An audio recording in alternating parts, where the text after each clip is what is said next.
The Texas Hill Country, a place of beauty, peace, and strength. But even here, nature can turn fierce in an instant.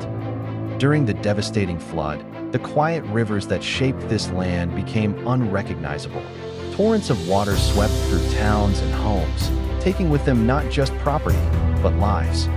We remember the victims whose lives were taken far too soon. Mothers, fathers, children's names etched into our hearts.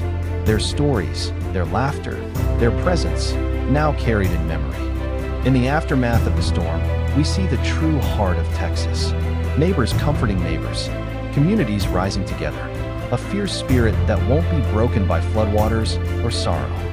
And still, there are those who have not yet been found. Loved ones still missing, families waiting, hoping, praying. The weight of the unknown is heavy, but hope refuses to let go. In the silence that follows the storm, love remains. And in that love, we find the strength to carry on. Could we all come together in a moment of silence to support this community and the families that have been devastated by this event?